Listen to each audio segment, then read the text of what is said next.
What's going on, guys? Justin here with my Week 14 waiver wire pickups for NFL Fantasy Football. About 94% of you guys that watch are not subscribed, so please quickly click that subscribe button, and thank you for 300 subscribers. Let's start it off with some quarterbacks that I'd be looking to add this week. CJ Stroud returned in Week 13, but he didn't really do a ton. He's only owned in 37% of sleeper leagues though, and is likely a better option than anyone else near that ownership percentage. He gets the Chiefs next week, who allow about 17 points to quarterbacks, which is right around the middle of the pack. Tyrod Taylor is the QB7 heading into Monday Night Football with about half of his points coming on the ground. He ran for 44 yards and a touchdown, and he gets the Dolphins next week, who give up the 10th most fantasy points to the position.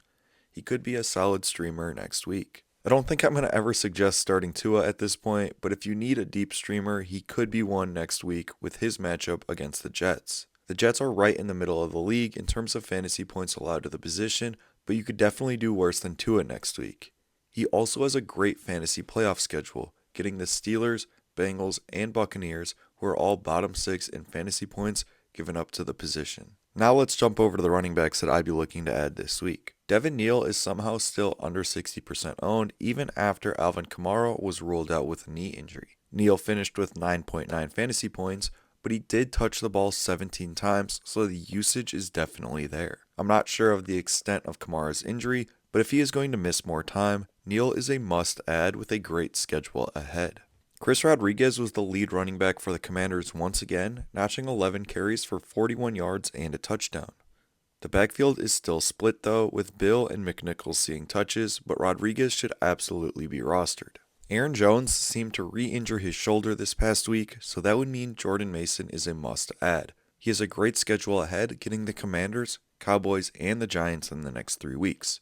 The issue is that the Vikings' offense is atrocious.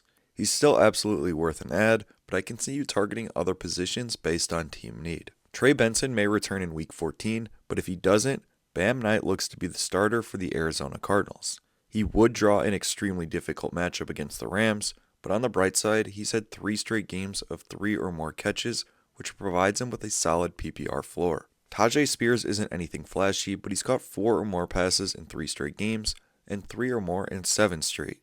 He's good for about 8 fantasy points a game. Not a ton, but he could be useful for running back thin teams. Kyron Williams left with an injury this past week, but he did return and he scored after returning. Blake Corum would be the starting running back for the Rams if Kyron ends up missing time.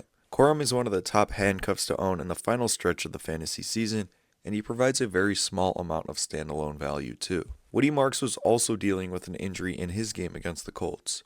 If Marks misses any time, then Nick Chubb would be the running back 1 on the Texans. He's not all that enticing, but a starting running back should always be rostered. So now let's jump over to the wide receivers that I'd be putting in waiver claims for this week. Adonai Mitchell's usage has been there since he joined the Jets, but he just had some drops and dealt with some inaccurate passes.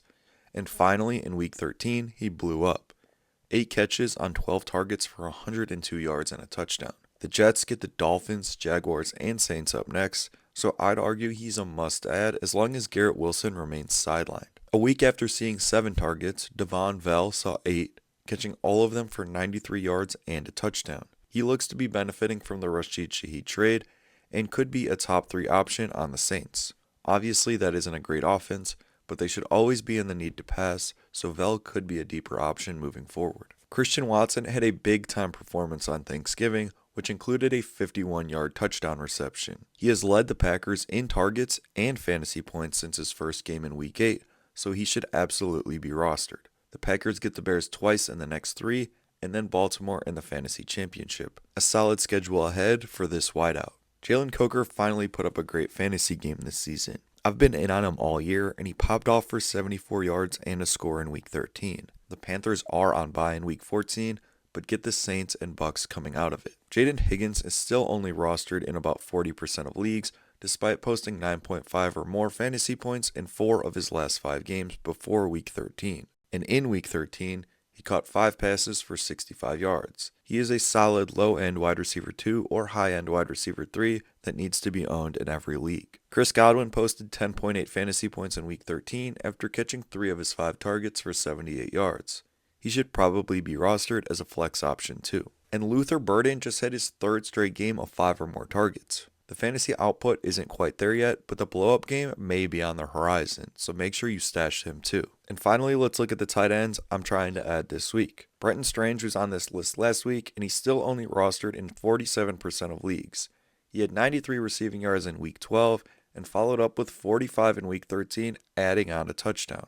He could very well be a top 12 tight end for the rest of the season, so he is a must-add too. And I do not understand how Dalton Schultz's ownership is still under 50%. In week 13, he saw 8 targets once again, catching 7 of them for 55 yards. He should be locked up for another top 12 tight end finish in week 13, and he's the tight end number 12 on the year. Please just go and pick him up. In Harold Fannon's 2 games with Shadur Sanders, he's had over 40 receiving yards in each one.